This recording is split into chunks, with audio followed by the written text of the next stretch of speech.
જેને નહીં ખ્યાલ આવે તો પૂછજો હે ને સ્ટોપ કરીને. કંટ્રોલ આર મારે એટલે તમારી ગાઈડલાઈન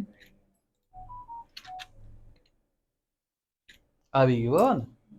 હવે કોઈક વાર કેવું થાય કે ફાઇલ તમારે એમ કરીને ખસી ગઈ અહીંયાથી ને તમે અહીંયાથી મોટું કરી દે, મોટું કરે એટલે બધા ટૂલ્સ ગાયબ થઈ જાય. તો તમે કન્ફ્યુઝ થાય તો કેવી રીતે લાવવાનું? આ ટેપ મારે, ટેપ થી આવે ને એફ થી આવે.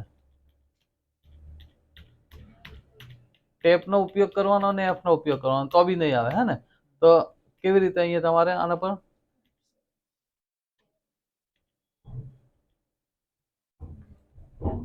F7 થી બી નહીં આવે, કારણ કે આપણે ફાઇલને મોટી કરી દીધી છે. તો આ ફાઇલ પર ડબલ ક્લિક કરવાનું.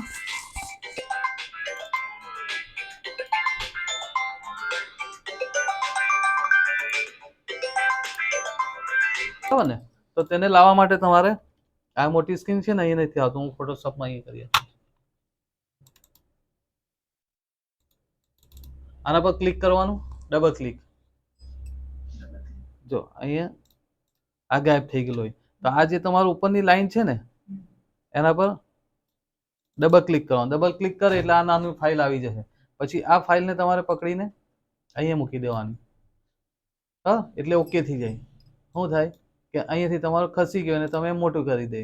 પછી બધા ટૂલ્સ બુલ્સ બધું ગાયબ થઈ જાય. ખ્યાલ જ નહીં આવે કે આ શું થયું છે હે ને. તો શું કરવાનું? આ ફાઇલ પર ડબલ ક્લિક કરવાનું, ઉપરની બોર્ડર પર. ત્યાર પછી આને પાછું એવું નહીં કરવાનું, એથી ખેંચી લેવાનું. નહીં મૂકે ને એટલે બ્લુ લાઈન આવી જ જશે. એટલે ફાઇલ તમારી ઓકે થઈ જાય. બરાબર.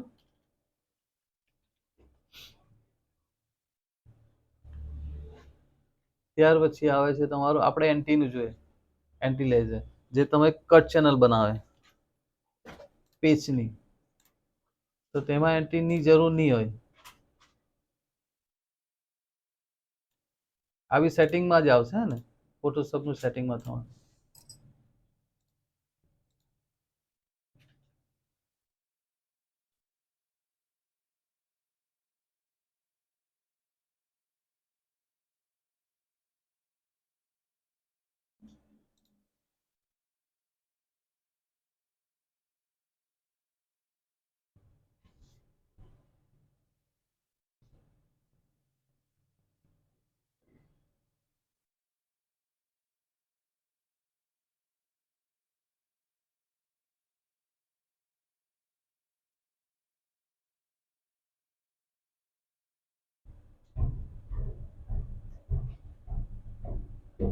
સિલ્કીની અંદર એક બંચ બનાવીને બતાવું થોડો, તો તેમાં બ્લર આવવું જોઈએ કે નહીં જોઈએ તેના માટે હે ને.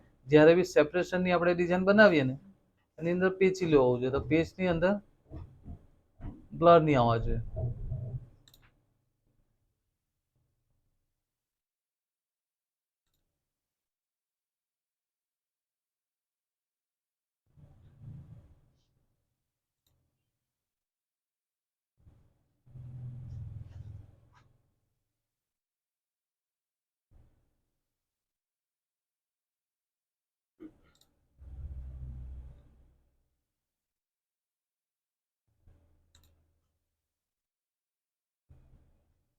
ઓકે.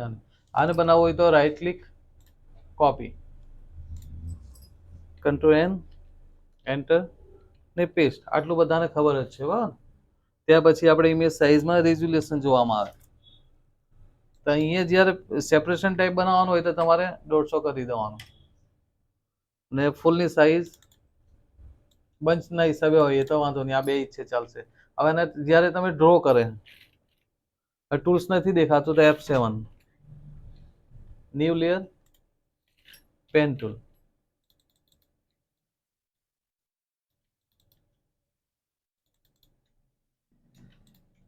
હવે સ્ટાર્ટિંગ ક્યાંથી કરવાનું? તમારે અંદરથી અહીંયાથી કરવાનું. તમે પછી કોઈ બી ફિગર બનાવવા જાય ને અહીંયાથી બનાવે ને, તેનો શેપ નહીં આવે બરાબર.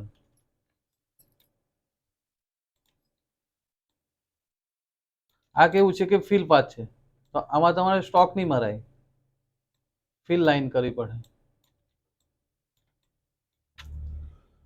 આઉટલાઈન જાડી પતલી છે ને, એક સરખી નથી.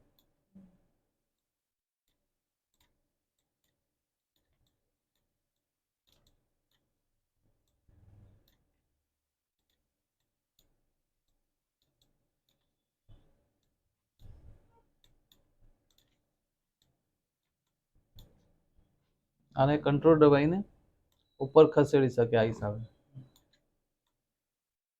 આ એક આવી ગયું આપણું. હવે એને અંદરથી લાઈન આપણે મારવી પડે. આ રોંગ થઈ છે તો એના પર કંટ્રોલ પકડીને લાઈન પર ક્લિક કરી દેવાનું. પછી સિંગલ ક્લિક કરીને કંટ્રોલ દબાવીને એમ કરીને ખસેડી શકે.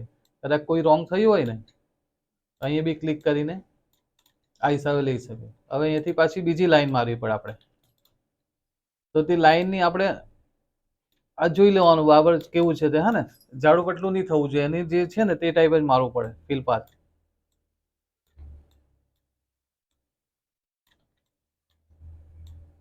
આ કેવી કે બ્લોક પિન ટાઈપની છે.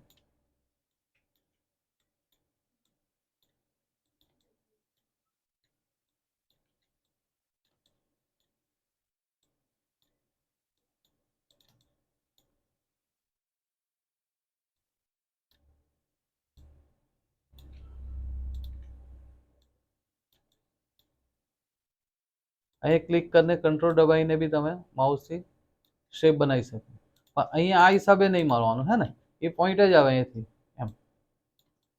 એ તો અહીંયા દેખાતું એવું હોય પણ આપણે એવું નહીં બનાવવાનું, હે ને, કોઈ બી. અહીંયા જોઈન્ટ. હવે આ બહુ ઉપર થઈ ગયું છે તેને કંટ્રોલ પકડીને આ હિસાબે અંદર લેવાય લાઈન. ઠીક.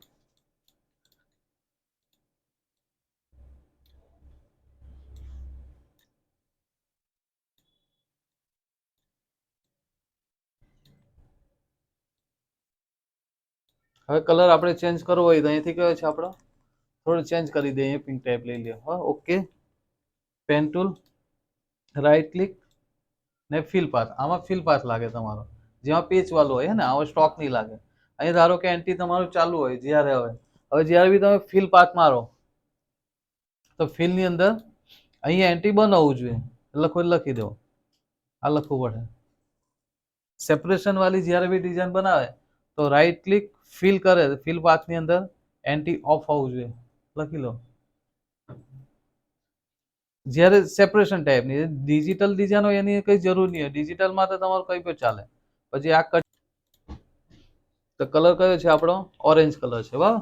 પહેલું તો બ્લર વાળું આપણે બંધ કર્યો, બીજું હવે ઓરેન્જ કલર. તો અહીંયા ત્યારે તમારે સિલેક્શન લઈને અહીંયા મેજિક ટૂલ, તો મેજિક ટૂલની અંદર જ્યારે બી સેપરેશન વાળી ડિઝાઇન બનાવે ત્યારે આ એન્ટી લેઝર બંધ હોવું જોઈએ ને અહીંયા 32 કોઈક વાર હોય એમ કરીને મારશે ને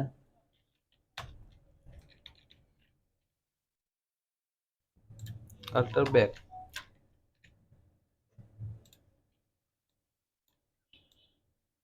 ને તમારે આને પાછું અલગ કરવું હોય તો શું થાય? અહીંયા બ્લર આવી જાય આવું, હે ને. આને તમે અલગ નહીં કરી શકે. એમ કરીને કટ કરવું હોય તો કેવું કે અહીંયા બ્લર આવી જાય. એ હાના લીધે આવે? મેજિક ટૂલની અંદર અહીંયા એન્ટી ચાલુ હોય ને અહીંયા 32 હોય એટલે. જે સેપરેશન હોય ત્યારે શું કરવાનું? મેજિક ટૂલની અંદર 0 અને એન્ટી લેઝર બંધ રાખવાનું. લખી લો. મેજિક ટૂલમાં આવું હોય કે જ્યાંથી બ્લર થયેલો હોય ને ત્યાંથી અહીંથી તમારે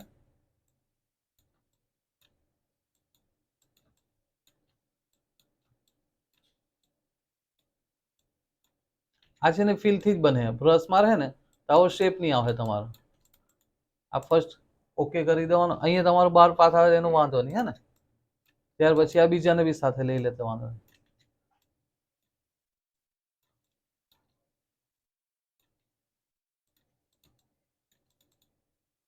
ઓકે. કલર કયો લેવાનો આપણે? અહીંથી કલર પિક કરી લેવાનો. હવે પેન ટૂલ, પણ ભૂલ આમાં નહીં થઈ જાય એટલું ધ્યાન આપવાનું કે આની અંદર નહીં, આપણે ન્યૂ લેયરમાં કરવું પડે, હો ને. હવે પેન ટૂલ ને ફિલ પાથ. હવે આની અંદર એન્ટી તમારે ચાલુ કરવું પડે. બ્લર જ્યારે બી તમને બ્લરની જરૂર હોય તો તેની અંદર એન્ટી ઓન કરી દેવાનું. અહીંથી આપણે જોઈએ તો 5 આપી દઈએ. આ 5 શું કહેવાય?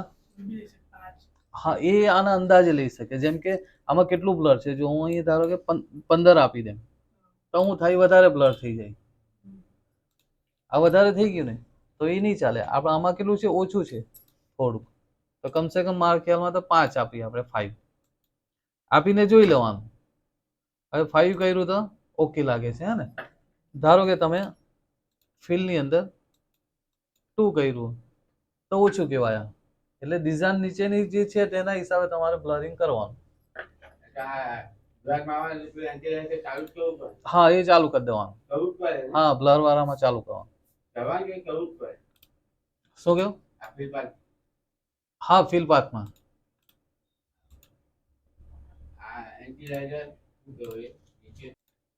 હવે આમાં તમે ફિલ પાથથી તો તમને વાંધો જ નથી. ફિલ કોઈ વાર શોર્ટકી બની લેવી આપણી, તેમ કરીને ફિલ મારી દે F3. આ બ્લર આવી ગયું હે ને F3 માં. તો તે ક્યાં ચેક કરવાનું આપણે? રાઈટ ક્લિક ફિલ પાથમાં. અચ્છા, right click fill path, entry બંધ કરી દેવાનું, અહીં 0 કરી દેવાનું, એન્ટર એન્ટર એટલે નીકળી જાય. હવે કોઈક વાર કેવું હોય કે બે વસ્તુ રીતે થાય. રાઈટ ક્લિક મેક સિલેક્શન થી બી થાય. મેક સિલેક્શન કરો, નહીં મેક સિલેક્શન નહીં, કંટ્રોલ એન્ટર અને અલ્ટર બેક.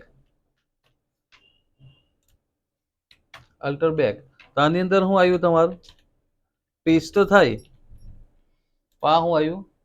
બ્લર આવ્યું. તો આને બચાવવા માટે શું કરવાનું તમારે? બ્લર ની જોઈએ તો તેના માટે પહેલી વાર ચેક કરી લેવાનો.